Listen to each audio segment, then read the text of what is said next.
Hello everyone and welcome back to the Great Book of Grudges. My name is Nathan and we're back with another Total War Warhammer video. Today's topic are the Zoats and their possible inclusion in the Total War Warhammer series. So without further ado, let's begin. Zoats are a rather curious species, not just because there was very little lore about them, where in fact all of their lore can pretty much fit on an A4 sheet of paper and still have a lot of room to spare, but also because the Zoats were one of the very few species in the Warhammer Fantasy Battles universe which could be considered true neutral, preferring to stay out of petty politics and warfare unless they absolutely have to. Zoats have always been a rather curious race to the fans of Warhammer Fantasy Battles, having first appeared in Warhammer Fantasy 3rd edition and then disappearing just as quickly until around 20 years later, where they made a reappearance in Warhammer Fantasy 8th edition via the Storm of Magic supplement.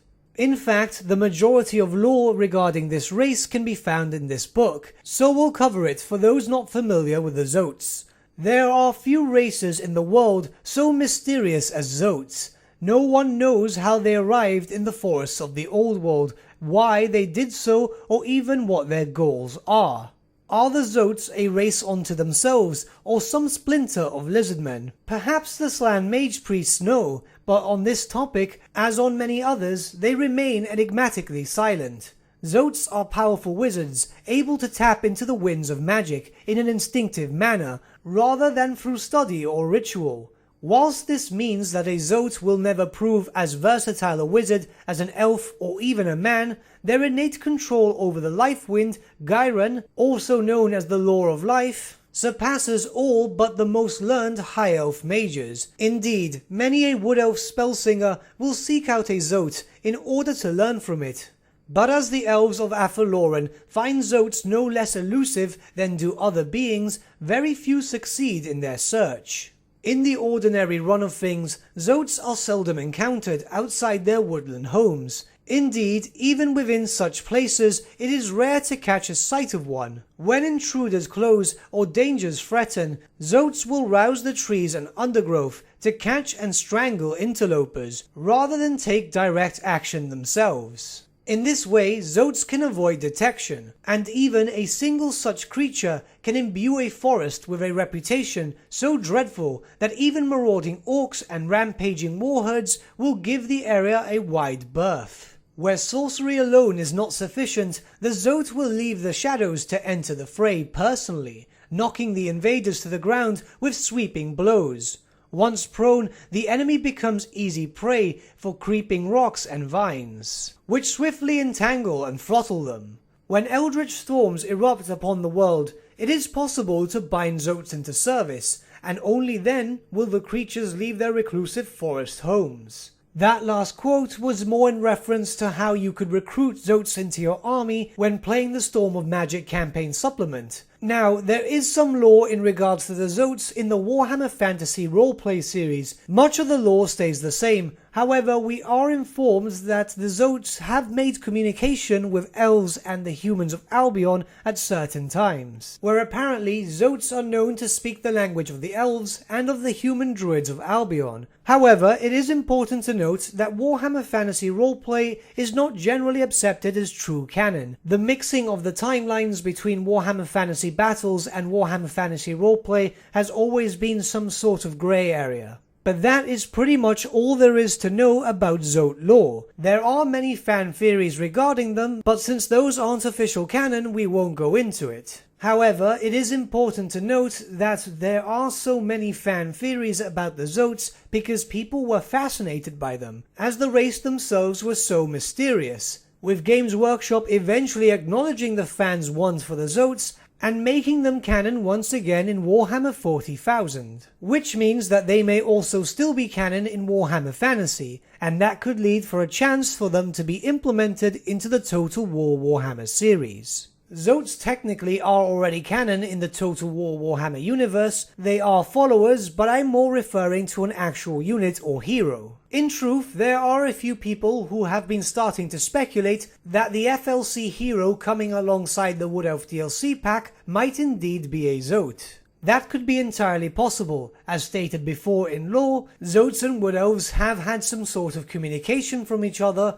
with the Wood Elves learning directly under them if possible. So unless Albion ever gets implemented as a playable race in the Total War Warhammer series, it would make sense for the Zoats to be implemented as a hero for the Wood Elf roster. So how could Zoats themselves be implemented into the Total War Warhammer series? For that, let's look at its rules in the Warhammer Fantasy 8th edition series, and see how they could be translated into Total War Warhammer. Zoats are monstrous infantry characters. They are quite fast on the battlefield, yet suffer from average stats when it comes to close combat. That being said, they are quite physically tough, and have a decently large health pool. Zoats are wizards, so they are able to use the Law of Life. For that, they would obviously have to become a sort of hero character. They are forest riders, which means that they do not suffer any sort of penalties when within woodland areas such as forests and jungles. Their cold-blooded special rule is exactly the same as that of the lizardmen. This in the tabletop allowed them to have a better chance at passing leadership tests. In Total War Warhammer, the cold-blooded rule was translated to increase leadership and stop rampage. However, I don't really see Zoats having some sort of rampage mechanic. Master of the Vengeful Forest increased the chance of enemies near the Zoat in woodland terrain to have an increased chance of dying when taking a dangerous terrain test. Dangerous terrain tests are not taken in Total War Warhammer, so a way this could be translated instead could be to increase the Zoat's melee capabilities when in woodland areas.